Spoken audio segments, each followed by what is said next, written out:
안녕하세요. 백두산 금융연구소의 백두산입니다. 3월 29일 수요일 아침 9시 15분입니다. 어젯밤 미국 증시는 하락 마감했습니다. 낙폭이 그렇게 크지는 않고요. 근데 일단 하락 마감을 한 거 보니까 또 그리고 금리가 오른 걸 보니까 긴축 우려 때문에 또 하락을 했구나 이렇게 볼 수가 있겠습니다. 근데 금리가 엄청 많이 오르고 그런 것도 아니고 일단 하여튼 금리가 좀 올라가니까 불안했나 보다 이 정도로 생각하고 있습니다. 어젯밤은 특별한 재료도 없었죠. 특별한 경제지표 발표 이런 것도 눈에 띄는 거 없었고 그리고 은행 이슈 이런 것도 조용하고요. 하여튼 계속해서 혼란스러운 그런 나날이 이어지고 있습니다.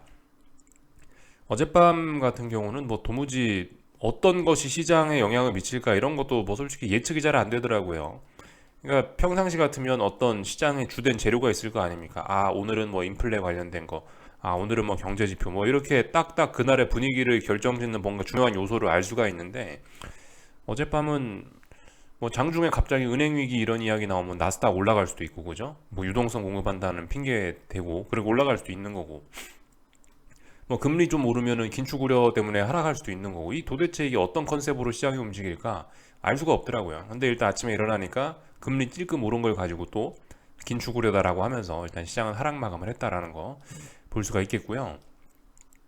어젯밤 마감은 제가 특별히 점검할 만한 게 없는 것 같아요. 그래서 오늘은 조금 좀 이제 제가 이 평상시 생각했던 것들 좀 다른 이야기들을 좀 풀어볼까 하는데 사실 이제 제가 요즘에 이제 계속해서 나스닥 특히 나스닥을 보면서 제가 이런 이야기 드리고 있죠. 이 시장의 움직임이 주식 시장의 움직임이 좀 다소 좀 비논리적인 것 같긴 하다. 이게 논리적으로 설명이 잘 되진 않는다라고 말씀드리고 있는데 이게 이제 사실 그렇습니다. 시장은 있는 그대로 받아들이는 게 원래 맞긴 맞습니다. 그래서 나스닥이 어떻게 움직이든 간에 일단 오르고 있네요라고 하면서 받아들이는 게 정석이긴 하나 그게 이제 투자자로서 올바른 자세이긴 하나 근데 이제 요즘은 이제 제가 이 특별히 이 나스닥 특히나 이 나스닥의 움직임이 굉장히 비논리적이라고 주관을 넣어서 좀 이야기를 하고 있긴 합니다. 이런 면에서 제가 아무튼 요즘에 좀 개인적인 의견을 좀 영상에 좀 팍팍 넣어서 이야기를 하고 있는 건데요. 어, 요즘에 사실 이제 제가 어떤 시장에 대해서 이렇게 주관적으로 평가를 하고 가치 평가를 하는 데는 이유가 있긴 있습니다. 이게 이제 일단 예전에 사례를 좀 보여드리면서 좀 말씀을 드리면 좋을 것 같은데요. 제가 요즘 주식시장이 좀 비논리적이라고 이야기하는 게 옛날에 사례를 보니까 좀 그런 것 같다고요. 그래서 일단 좀 사례를 볼 건데 이런 것들을 좀 비교해 놓고 보시면 좋을 것 같습니다. 지금이 어떤 저는 위기에 일단 싹은 터 있는 상황이고 이제 큰 위기가 날 것이라면 이제 지금이라고 생각해요. 그러니까 어떤 위기가 날 수 있는 직전의 어떤 위험한 상황이라고 보는데요. 이 위기를 잘 넘기면은 다시 이제 대세 상승도 할 수 있다라고 보는 건데 그렇기 때문에 옛날 사례를 보려면 지금과 비슷한 때를 찾아보면 됩니다. 예를 들면은 2007년, 2008년 금융위기 때를 한번 보면 딱 좋을 것 같은데요. 그래서 이건 S&P고요. S&P를 켜서 다시 2007년, 2008년으로 넘어왔습니다. 이렇게 딱 차트가 그려져 있네요. 그죠? 한 고점이 2007년 10월 달에 나왔고 그렇게 해서 2009년 2월, 3월까지 빠졌습니다. S&P가요. 우리가 여기서 이제 이 비교를 해봐야 되는 건 이런 것들을 좀 비교를 해보면 됩니다. 미국 금리 정책이 때 당시에 어땠는가를 우린 좀 살펴보면 되는데 원래 이제 미국 기준금리를 옆에 같이 켜놓고 봐야 되는 건데요. 이 기준금리를 켜면은 이게 바로 주봉으로 바뀌면서 세세한 움직임이 안 보이더라고요. 그래서 일단 그냥 편의상 이 미국의 기준금리와 거의 비슷하게 움직이는 이 3개월물 국채금리를 이렇게 주황색 선으로 띄워놓고 비교를 할게요. 그래서 일단 이 금리 정책을 쭉 일단 보면요. 자, 2008년 금융위기 직전입니다. 지금요, 이렇게. 지금 그때 차트를 보고 있는 거예요. 2007년 10월 달에 S&P 고점이 나왔다라고 말씀드렸죠. 근데 여기 3개월물 국채금리를 보시면은 고점이 언제 나왔냐면 한 7월 달에 나왔고, 미국이 이제 첫 번째 기준금리를 인하한 게 제가 알기로 9월 달이에요, 9월 달. 여기 어딘가에서 미국이 첫 번째 금리 인하를 했단 말입니다.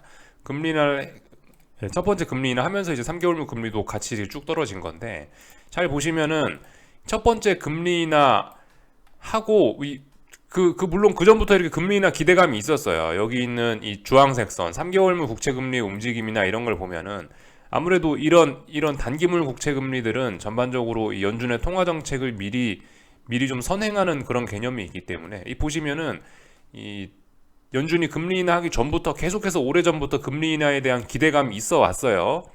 근데 이제 시장은 금리 인하에 대한 기대감 이런 걸 바탕으로 해서 계속해서 올라가고 있었던 거고요.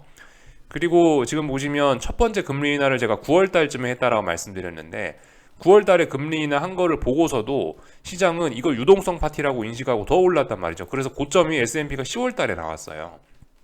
파란색 선이 S&P입니다. 10월 달에 나왔다고요. 지금 이런 상황이 약간 요즘과 좀 비슷하지 않냐라는 걸 좀 말씀을 좀 드리는 거예요.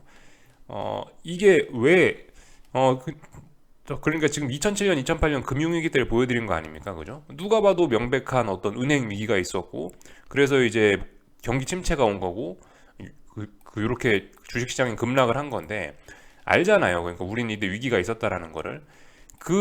그런 위기가 있을 때, 그만큼 큰 위기가 있을 때에도 보시면은, 뭐가 안 좋아갖고, 은행이 망해간다, 뭐가 망해간다라고 해서 안 좋다고 해서 금리 인하를 했는데도 불구하고, 주식시장은 말을 안 듣고 이렇게 유동성에 대한 기대감이다 이러면서 더 올라가는 경우가 있다고요. 지금의 느낌이 살짝 이런 때가 아닌가라는 생각이 좀 들긴 들어요. 뭐 물론 요즘 같은 때는 지금 보시면 그때와 아직은 좀 다르긴 합니다. 왜냐하면 2008년 금융위기 때 당시에 보시면은 고점이 명확하게 더 높아지긴 했지만은 사실 지금은 어떤 뭐 의미 있게 고점이 높아지고 그런 건 없어요. 지금은 아직까지 하방 포지션을 포기해야 될 때는 아니긴 합니다. 기술적으로 그런 모습들이 나타나진 않았어요. 나스닥이 좀 강하긴 강합니다만은 계속 어딘가에 싸우고 있기 때문에 아직까지 하방 포지션을 포기하거나 뭐 그럴 땐 분명히 아니라는 거죠. 이런 점 2008년 금융위기 때와 좀 차이점이다. 기술적인 면으로 봤을 때요. 그런 걸 말씀드릴 수가 있겠습니다. 이때는 오히려 난이도가 더 높았을 수 있습니다. 뭐 은행이 망하고 해서 금리 인하를 했다는데 근데 그 주식이 더 올라가네. 이렇게 되면 사실 사실 이런 식으로 아예 그 고점을 높여버리면은 하방 포지션을 포기해야 될 수도 있는데 그래서 이런 거는 대응하기 더 어려울 수 있는데 일단 지금은 최소한 고점을 넘기거나 막 중요한 라인을 넘기진 않으니까 대응은 그때보단 조금 편할 수 있다라는 거. 물론 그때와 상황도 다른데요. 하여튼 뭐 그런 점들 좀 말씀드릴 수가 있겠고 그래서 이 시장의 기대감이란 게 있다. 하여튼 금리 인하 기대감 이렇게 시장이 정신 못 차릴 때도 있다. 이때 S&P의 움직임, 이때 주식시장의 움직임을 우리는 이거 논리적이라고 볼 수 있겠느냐? 이거 비논리적이라는 거죠. 위기가 코앞에 있는데 유동성만 공급했다라고 해서 이게 증시가 올라가는 게 말이 되냐라는 거. 그래서 하여튼 그때의 사례를 좀 제가 한번 말씀을 좀 드려봤고요. 참고로 요즘에 좀 달러가 약하지 않습니까? 이 관련된 것도 좀 같이 좀 보면 좋을 것 같아요. 이렇게 차트를 겹쳐놓은 김에 같이 좀 보면 좋을 것 같아요. 여기다 달러 인덱스를 좀 한번 겹쳐보겠습니다. 달러 인덱스는 여기 있는 그 연한 하늘색 선이죠. 예, 이건데요. 이 보시면은 달러 인덱스는 여기쯤에 한 이게 언제냐면은 2005년 겨울에 고점을 찍고 금융위기 한참 진행됐을 때까지 쭉 빠졌습니다. 왜 이리 빠졌냐? 왜냐하면 금리 인하 기대감 때문에 빠진 거죠. 알고 보니까. 이번에도 좀 그럴 수 있다라는 생각이 들어요. 지금 이번에도 이러한 경로를 달러 인덱스가 따라가고 있다라고 보여지고요. 보시면 금리 인하 기대감이 나오면서 2006년 한 8월 이때쯤부터 벌써 3개월물 금리 이런 거 잘 못 올라가지 않았습니까? 물론 이런 이야기는 2년물 국채 금리를 놓고 하는 게 더 올바릅니다. 이렇게 말 나온 김에 2년물 국채 금리로 좀 바꿔서 놓을게요. 2년물 국채 금리로 좀 교체를 하겠습니다. 금리를요. 색깔이 또 하필이면 이걸로 나왔네요. 색깔 좀 바꾸고 색깔 빨간색으로 할게요. 빨간색으로. 2년물 국채금리 보시면 2년물 국채금리 실제로 2006년 6월 달쯤부터 해갖고 이미 금리나 기대감을 살살 반영을 하고 있었다고요. 2년물 국채금리는요. 이렇게 시장이 금리나 기대감을 갖고 있는 사이에 어떻게 되냐? 야, 금리 인하한다니까 달러가 약세 나오는 게 맞지. 라고 하면서 달러 인덱스는 이때부터 쭉 빠졌단 말이에요. 심지어 위기가 한창인데도 불구하고 빠졌단 말입니다. 그래서 정작 언제 안전자산 선호로 달러가 다시 튀어 올랐냐면은 이 구간에서 튀어 올랐죠. 위기가 싹이 터서 한참 잘 자라고 있으니까 그때서야 싹이 텄단 말입니다. 그래서 보시면은 언제냐? 2008년 5월쯤부터 해가지고 달러가 바닥을 다지고 요렇게 안전자산으로서 급등을 한 거죠. 그러니까 지금도 보시면 달러 인덱스가 지금도 보시면 달러 인덱스가 좀 많이 약한 모습을 보이고 있긴 합니다. 지금도. 왜냐하면 금리나 기대감 이런 게 있어서. 그래서 달러 인덱스가 약한 모습을 보이고 있는데 언젠가 달러도 안전자산 선호로 이렇게 돌아설 날이 올 수도 있는데 근데 아무튼 지금은 안전자산 선호가 분명히 나타나고 있지는 않기 때문에 지금은 금리나 기대감 이런 것들이 나타나고 있기 때문에 달러가 일단은 뭐 큰 힘을 쓰기는 좀 어려운 그런 상황이죠. 그럼 이제 여기서 이제 궁금하신 분들이 생길 텐데 그러면은 내가 갖고 있는 달러는 팔아야 되냐? 나 한국 사람이고 원달러 환율이 중요한데 환율을 봤을 때 그럼 팔아야 되냐? 물어보실 수 있는데 여기다 이제 그거는 이제 원달러 환율을 겹쳐놓고 보시면 됩니다. 자, 그래서 원달러 환율까지 원달러 환율까지 불러왔어요. 원달러 환율은 노란색 선입니다. 같은 구간에서 어떻게 움직였나 보세요. 달러 인덱스가 계속해서 쭉 떨어지고 있는 이런 구간이 있었죠. 쭉 떨어지고 있는 이런 구간이 있었는데 근데 이제 원달러 환율은 생각해 보시면 잘 안 빠지고 잘 버티고 있었습니다. 그러니까 이런 걸 보시면은 이 달러 인덱스의 급격한 하락과 이 원달러 환율은 안 맞는다는 거죠. 그 둘이 움직임이 좀 확실히 다르지 않습니까? 그렇기 때문에 어떻게 해야 된다? 이때 당시에 S&P가 막 고점을 찍고 이랬을 때 그래도 은행이 망하고 불안하니까 원달러 환율이 추가적으로 원화가 더 강세를 보이진 않았구나. 원화는 그래도 잘 버텼구나. 달러 인덱스는 쭉 떨어졌을지 몰라도 원화는 버티고 있었구나. 그러니까 우리 지금 무슨 생각하면 됩니까? 아직까지는 달러 갖다 버릴 때가 아니구나. 지금 일단 한국 원화 자산은 약간 좀 이 위험 자산 이런 걸로 분류가 돼가지고 원화 강세가 나타나기는 좀 어려울 수 있겠구나. 실제로 그래서 지금 원달러 환율 차트를 보시더라도 굳이 달러를 갖다 버려야 될 그런 움직임은 아니란 말입니다. 그죠? 그러니까 이 원달러 환율과 달러 인덱스의 움직임은 이런 때는 좀 달라질 수 있다라는 거 좀 우리가 생각을 해봐야 되겠어요. 그래서 원달러 환율 같은 경우는 미국 증시가 꼬꾸라지자마자부터 이제 같이 이제 이렇게 신나게 올라가기 시작했죠. 그래서 아무튼 지금 달러는 뭐 들고 있으면 된다. 이런 식으로 일단 말씀을 드려봤습니다. 그래서 하여튼 우리가 이제 이런 데서 얻을 수 있는 교훈이 뭐냐? 결과적으로 이때도 사실 비슷했거든요. 연준이 금리 인하 없다 이런 식으로 아마 버팅겼을 거거든요. 근데 보시면 주식시장은 이미 첫 번째 금리 인하가 언제였냐면 2007년 9월이라고 말씀드렸어요. 이 시점이라고 말씀드렸는데 이미 채권 시장은 2006년 6월 달부터 해서 어떤 금리 인하 기대감 이런 거를 슬슬 반영시키기 시작했고 결과적으로 이 채권 시장이 맞았다는 겁니다. 이때 당시도 연준은 분명히 금리 인하 안 한다고 버티고 있었을 가능성이 큰데 그 결과적으로 채권 시장이 올랐다는 거죠. 채권 시장은 연준 니네가 금리 인하할 것 같은데라는 기대감을 갖고 있었던 거고 결국 이 채권 시장의 기대감대로 이렇게 금리가 인하가 되더라라는 거. 지금 이번에도 근데 비슷한 상황입니다. 이번에도 그래서 여기 있는 복잡한 것들 좀 싹 지우고 다시 이제 그 현재 상황으로 좀 돌아가서 말씀을 좀 드려보자면요. 지금 이 2년물 국채금리인데요. 이게 지금 보시는 게 2년물 국채금리 물론 최근에 고점을 높이긴 했지만 이거 오버슈팅 됐단 말입니다. 예. 결과적으로 이 부분 슈팅이었고 여기가 이제 중요한 어떤 지지선인데요. 지지선 붕괴시키면서 저점을 확 낮췄어요. 강력한 매도세가 등장했어요. 그래서 이제 금리는 이제 하락 추세로 뭐 사실상 전환됐다라고 보면 됩니다. 완전히 하락 추세로 전환되는 건 물론 몇 번의 확인을 더 거쳐야 돼요.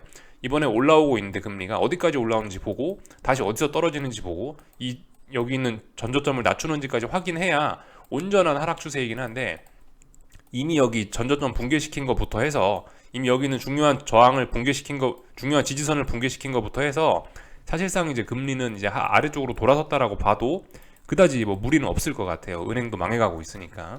그러니까 이런 상황이다 보니까 지금 이제 2년물 금리는 이미 연내 금리 인하를 반영하고 있다라는 거. 우리가 이런 걸 보면서 알 수가 있고요. 이번에도 그러니까 그렇지 않을까. 연준은 분명히 지금 금리 인하 없다라고 그래요. 왜냐하면 인플레가 심각하기 때문에. 여기서 금리 인하한다고 이야기했다. 인플레 막 튀어오를까봐 무서워서 지금 금리 인하 얘기 못한단 말이에요. 근데 이미 채권 시장은 이렇게 금리 인하 기대감을 반영하고 있다는 거. 누가 오를까? 연준이 오를까? 아니면 채권 시장이 오를까? 이게 이제 또다시 헷갈리는 부분인데요. 이게 그래서 2007년, 2008년 금융위기 때와 지금 비슷한 그런 순간인데 전 결과적으로 또 다시 채권 시장이 오를 거라고 생각을 하는 거죠. 결과적으로 채권 시장의 뜻대로 연내 금리 인하 하게 될 것이다라고 저도 지금 생각을 하고 있는 거예요. 실제로 여기 그래서 페드와치 이런 것들을 보셔도 실질적으로 사실상 지금 이제 시장 참가자들은 금리 올려도 한 번 더 올리고, 한 번 더 올리면 최종금리 뭐 해봐야 5.25 정도까지 올리고, 그 다음부터 올해 내내 금리 인하하는 걸로 이미 그렇게 베팅을 하고 있긴 합니다. 이 페드와치에 있는 이 투자자들은요. 그래서 시장은 연내 금리 인하 가능성을 비교적 높게 반영을 하고 있다라는 거를 좀 우리가 좀 볼 수가 있습니다. 지난번에도 시장의 뜻을 따라서 연준이 움직였는데, 이번에도 시장의 뜻을 따라서 연준이 움직이지 않을까라는 게 일단 뭐 저의 의견인 거고요. 참고로 어제 밤 같은 경우는 이제 다시 금리가 조금 올라가면서 25bp 인상 확률이 8% 높아져서 48%로 마감을 하면서 긴축 우려가 조금 나왔죠. 그래서 하여튼 뭐 지금은 25bp 더 인상할 수 있다라는 이런 이야기 나오고 있긴 한데, 일단 하여튼 근데 전반적으로 연내 금리 인하 기대감에는 큰 변화는 없는 그런 상황입니다. 그래서 좀 전반적으로 좀 어젯밤에 봤던 것들을 좀 말씀을 좀 드려봤고요. 이거 기사 한번 좀 보시면 좋을 것 같아요. 이게 좀 옛날에 쓰여진 기사이긴 한데 2020년 7월 30일에 나온 기사이긴 한데, 기사 제목 이겁니다. 이거 구글에다가 검색하시면 나오거든요. 이거 한번 읽어보시면은 좋을 것 같아요. 2007년 당시에 연준이 무슨 생각을 했는지, 그리고 이때 당시의 생각과 지금의 연준의 생각이 뭐가 다른지, 저는 본질적으로 지금 또 같은 짓을 하고 있다라고 생각하거든요, 연준이요. 잘 보시면 좋을 것 같아요. 물론 이런 기사를 보여드리면서 지금 당장 위기가 올 거야라고 막 여러분들께 강조 말씀드리는 건 아닌데, 아직도 위기가 올지 안 올지는 모르는 상황이긴 한데요.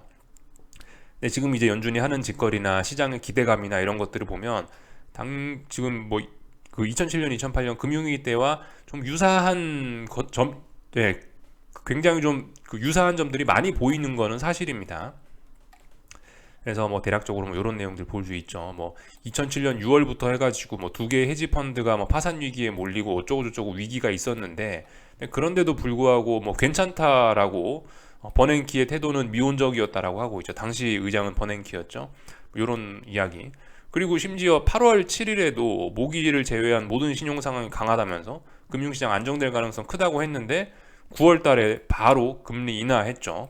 그리고 나서 9월 달에 금리 인하 했는데도 불구하고 10월 달에 S&P는 고점을 찍었다고요. 고점을 갱신했다고요. 그러니까 이런 것들 보면 지금 이런 상황들이 최근의 모습과 좀 비슷한 게 아닌가라는 생각을 좀 하고 있습니다.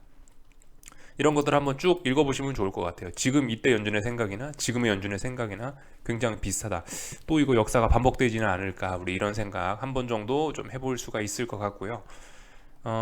그래서 전반적인 이야기를 좀 한번 해봤고, 한 가지 주제만 좀 더 말씀드리고 갈게요. 요즘에 이제 채권 시장 변동성이 좀 굉장히 좀 높아지긴 했거든요. 여러분들 아시다시피 요즘에 금리가 하룻밤에 막 수십 프로씩은 아니고 하여튼 굉장히 많이 왔다 갔다 하고 있습니다. 주식 시장은 뭐 0. 몇 프로밖에 안 움직이는데, 채권 시장은 그보다 훨씬 많이 움직이고 있죠. 그래서 채권 변동성 지수가 굉장히 높아지고 있는데, 이건 이제 3월 25일 날 작성된 글이라 조금 옛날 데이터긴 하지만, 뭐 지금 상황과 일치합니다. 뭐 지금 상황이라 봐도, 어젯밤 상황이라 봐도 뭐 특별히 다르진 않아요. 채권 변동성이 크면 이제 무슨 일이 생기냐? 역사적으로 여기 있는 이 파란색 선들이 보시면 이 채권 변동성인데, 이 채권 변동성이 커질 때마다 뭔 일이 있었다. 2008년, 2009년에 무슨 일이 있었고, 전염병 때도 이런 일이 있었고, 이번에 파산되면서 다시 한번 변동성이 치솟았고, 이런 일들이 있었다라는 거 우리가 알 수가 있고, 이런 것도 보면은 좋을 것 같아요. 지금까지 이 파란색 선, 채권 변동성 지수가 치솟을 때마다 이 미국 주식시장 시가총액이 어떻게 됐냐, 채권시장 변동성이 치솟을 때마다 주식시장은 안 좋은 일들이 많이 있었다라는 거, 이런 구간들에서 우리가 찾아볼 수가 있습니다. 지금은 굉장히 좀 독특한 케이스죠. 지금 주식시장 변동성은 가만히 있고 채권시장 변동성만 굉장히 높은데, 이거 굉장히 큰 다이버전스가 발생을 한 건데, 이게 왜 그런 걸지 우리는 좀 한번 생각을 해볼 필요가 있습니다. 주식시장이 지금 잘못하고 있는 건지, 아니면 채권시장이 잘못하고 있는 건지, 채권시장 변동성이 쑥 내려가면서 증시가 쭉 올라갈지, 아니면 이제 채권시장 변동성이 더 높아지고 주식시장 변동성도 같이 급등을 할지, 어떻게 갈지 이제 우리는 지켜봐야 된다는 거죠. 그래서 뭐 이런 점들 볼 수가 있겠고요. 이것도 좀 재밌는 데이터긴 합니다. 채권시장 변동성 지수가 높아지면 MMF 자산총액도 같이 높아지는 경향들이 좀 있다. 채권시장 변동성이 높아진다는 얘기는 뭔가 세상이 흉흉하다라는 이야기거든요. 그러니까 사람들이 불안하니까 MMF로 돈을 막 몰아넣는 건데, 이번에도 결국 그런 일이 일어나고 있다. 위기 때와 굉장히 비슷한 흡사한 모습들이 나타나고 있다라는 겁니다. 물론 이래도 위기가 안 올 수도 있죠. 어떻게 될지는 모르는 거예요. 어쨌든 계속 의심은 해야 되는데 여러 가지 측면들이 좀 비슷한 게 있다라는 거 볼 필요가 있겠고, 실제로 이번에 은행이 망했지 않습니까? 그래서 이런 일들이 있었대요. 유럽은행에서 2월에만 100조 원 이상 인출이 되는 일들이 있었는데 이 돈이 다 어디로 갔냐? 알고 보니까 MMF로 몰려갔구나 라는 걸 알 수가 있습니다. MMF로 몰려가는 돈이 이렇게 많다는 거는 그만큼 이제 투자할 데가 없고 불안하다라는 걸 의미하는 것이겠죠. 그죠? 그러니까 이 주식시장보다 훨씬 더 큰 자금시장, 뭐 어떤 채권시장이나 뭐 이런 데 같은 경우는 지금 굉장히 불안해하면서 극단적인 어떤 유동성 선호, 뭐 그러니까 어떤 뭐 현금 선호 이런 것들을 보여주고 있는데, 불확실성으로 인해서 주식시장은 이 계속 뭐 유동성 자체에만 어떤 당장 뭐 금리가 낮아지고 있는 그런 현상에만 집중을 하면서 랠리를 하고 있는데 이게 맞냐라는 겁니다. 지금은 약간 좀 주관적인 생각을 갖고 좀 의심을 해볼 때예요. 지금 분명히 지금 주식시장하고 이 채권시장하고 하여튼 여러 가지 측면에서 지금 굉장히 이 다이버전스가 많이 있습니다. 그래서 우리는 좀 지금은 그냥 있는 그대로 객관적으로만 보기는 좀 뭐하다라는 거. 지금이야말로 약간의 좀 주관을 개입시켜야 되는 때가 아닌가라는 생각을 좀 해봤습니다. 그래서 좀 긴 이야기를 좀 풀어봤고요. 얼추 해야 될 얘기는 다 한 것 같고, 간단하게 이제 기술적인 이야기들 좀 하고 마칠게요. 미국 증시 하락 마감했는데 일단 뭐 하락으로서의 그렇게 큰 의미를 부여하기는 좀 어려울 것 같고요. 그냥 저항을 누적시키고 있다, 이 정도 표현하면 되겠습니다. S&P인데요. S&P 보시면 어딘가에 못 넘어가고 있죠. 그죠? 딱 봐도 여기 어딘가 못 넘어가고 있습니다. 대략적으로 한 4010부터 해서 한 4040, 50, 4010에서 4050 사이에 좀 무거운 저항이 있구나. 여기 어딘가에 뭐가 좀 무거운 저항이 있구나. 이런 걸 느끼고 있습니다. 그래서 일단 계속해서 아래쪽으로 들고 갈 수 있는 근거도 있고요. 다만 이제 지금 상황 뭐 알 수가 없습니다. 어떻게 될지. 뭐 한가운데 어떤 그 매물대 한가운데 있기 때문에 뭐 거의 방향성이 없어요. 위로 갈지 아래로 갈지 전 모릅니다. 하여튼 답답한 상황 안에 와 있고, 분명히 어젯밤에 하락 마감하고 요즘에 계속해서 상방으로 제한되기 때문에 분명히 이런 모습은 저항을 누적시키는 모습이라 일단 뭐 별로 별로 그렇게 좋은 모습은 아닐 수 있다. 이 정도 보면 될 것 같고요. 나스닥도 그렇습니다. 나스닥도 불안하지만 계속해서 이 어딘가를 못 넘고 있어요. 넘어갈 것 같지만 못 넘고 있습니다. 12,850이라는 자리가 굉장히 중요하다는 말씀을 드리면서, 왜냐하면 그 자리가 2월 2일날 디스인플레이션 선언을 했던 2월 2일 FOMC 회의 날이기 때문에 그날 고점 넘느냐 못 넘느냐가 중요하다는 말씀드렸는데 못 넘고 있어요. 결과적으로 하나 둘 셋 넷 다섯 여섯 6거래일째 12,850을 못 넘고 있습니다. 그렇기 때문에 아래쪽으로 베팅할 수 있는 근거는 여전히 있는 거고요. 그렇지만 이게 또 중요한 지지선을 붕괴시킨 것도 아니기 때문에 이건 아직까지는 솔직히 상승 중 눌림에 불과합니다. 아직까지는요. 그렇기 때문에 일단 좀 주의는 하셔야 된다는 거. 계속해서 나스닥 우리 좀 이 피곤한 싸움을 잘 지켜봐야 됩니다. 그 아래쪽으로는 어디를 붕괴시켜야 될까요? 대략적으로 한 12,700 붕괴시키면 됩니다. 지금 보시면 대략적으로 100포인트, 150포인트 내에서 이렇게 움직이고 있는 거잖아요. 지난 일주일 동안 여기 12,100 아니 저기 12,700, 12,850 이 사이에서 왔다 갔다 하고 있잖아요. 결과적으로 그러니까 이 아래쪽으로 최소한 12,700은 붕괴시켜줘야 이게 뭐라고 이게 뭐 아래쪽으로 간다 뭐 이런 이야기를 할 수 있는 거죠. 아직까지 지켜야 될 자리 다 지키고 있습니다. 다만 지금은 저항이 누적되고 있어서 답답한 그런 모습인 거죠. 그래서 저항 누적된 걸 보고 아래쪽으로 베팅도 할 수는 있긴 있습니다. 어쨌든 오늘 밤도 이 싸움을 계속 잘 지켜봐야 되는 거고, 오늘 밤도 근데 특별한 이슈는 없다는 거죠. 금요일 날 밤에 이제 미국 물가 지표가 좀 중요한데 그 전까지 특별한 이슈가 없으니까 어떻게 될지 또 계속해서 조마조마하게 지켜봐야 되는 거고, 변동성 지수 보면 되겠죠. 미국 주식시장이 저렇게 됐으니까 요즘 변동성 지수는 계속해서 일단 떨어지고 있긴 하다고요. 근데 자연스러운 모습입니다. 저기 그 뭐 주식시장이 하락했는데 변동성이 떨어지는 게 말이 되냐? 말이 됩니다. 그죠? 0.1%, 0.2%밖에 안 떨어졌으니 변동성이 줄어든 거잖아요. 그죠? 그렇기 때문에 말이 된다. 어제 말씀드렸다시피 한 18.32 이쪽 부분까지는 내려올 수도 있다라는 거. 안 내려올 수도 있지만 일단 목표치는 여기까지 연련이 있는 겁니다. 일단은 뭐 보시다시피 변동성은 죽었다라는 거. 그렇지만 아직 중요한 걸 붕괴시킨 건 아니고, 나스닥 변동성도 뭐 체크만 하자면은 이제 중요한 라인 때까지 딱 내려왔어요. 중요한 라인 때까지 딱 걸쳐는 있습니다. 이제 앞으로 이제 여기서 잘해야 되는 거죠. 진짜 시장이 안정되고 싶으면 여기서 잘 죽여야 되는 거죠. 이 자리에서 아래쪽으로 잘 죽여야 이게 시장이 안정될 수 있는 거죠. 이제 딱 중요한 어떤 지지선까지 걸쳤으니까 딱히 뭐 특별히 할 말은 없고요. 좀 지켜보면 되고, 금리들은 어젯밤에 조금 올랐죠, 그죠? 예. 금리들은 조금 올랐습니다. 그래서 어젯밤에 뭐 시장이 조금 하락을 한 거고, 뭐 그래봐야 아직까지는 아직까지는 단기 하락 중 반등에 불과한 그런 모습입니다. 전 여전히 어떤 시장의 연내 금리나 기대감 이런 걸로 인해서 금리는 계속해서 떨어질 것이라고 보고 있습니다. 다만 이제 요즘 아무 일이 없으니까 이렇게 또 그리고 3.4라는 자리가 10년물 국채금리에서 굉장히 중요한 자리이기 때문에 얘가 이제 중요한 지지선이니까 이렇게 반등을 하고 있다. 자연스러운 모습으로 보인다. 이 정도 이야기 해드리면 될 것 같고요. 뭐 2년물 금리 이런 것도 뭐 굳이 안 봐도 뭐 이런 상황입니다. 하여튼 반등했어요. 그래봐야 반등에 불과합니다. 2년물 금리는 더 약하죠, 그죠? 단기물 금리일수록 더욱더 연준의 통화정책 어떤 이런 거를 그 예견이라 해야 되나? 어떤 통화정책을 선행하는 경향이 좀 크다고요. 그러니까 지금 2년물 금리 같은 경우는 강한 금리나 기대감 이런 걸로 인해서 10년물 국채금리보다 훨씬 더 이렇게 아래쪽으로 좀 처지는 모습을 보이고 있는 거죠. 이 정도 보면 될 것 같고요. 오래간만에 이거 켠김에 저기 장단기 금리차 이런 것들 체크 좀 하자면은 이런 모습입니다. 장단기 금리차 정상화의 어떤 신호탄 정도는 쏘아졌지만 본격적으로 정상화가 되려면 연준이 금리 인하를 해야 될 텐데 아직 금리 인하 한다고는 안 했으니까 완전 정상화까지는 분명히 시간이 한참 더 걸릴 수 있다라는 거. 분명히 무슨 신호 정도는 쏘아 올려졌죠. 그리고 이 한번 좀 더 보셔야 되는 게 2년물 금리와 3개월물 금리의 어떤 역전도 한번 살펴보시면 좋은데 2년물 금리와 3개월물이 이렇게 많이 역전되어 있는 건 사실 굉장히 지금 긴축이 시장이 받아들이기에 좀 어려울 정도로 굉장히 심하다라는 걸 의미하는 거기도 합니다. 2년물하고 3개월물이 이렇게 역전이 되면은 이건 어쨌든 굉장히 좀 심각한 침체의 신호였긴 했어요. 지금까지 이런 것들 좀 잘 봐야 됩니다. 그래서 뭐 이러한 장단기 금리들이 이렇게 역전이 되어 있을 때 이럴 때마다 여기다 이제 실업률을 이제 대입을 해보면은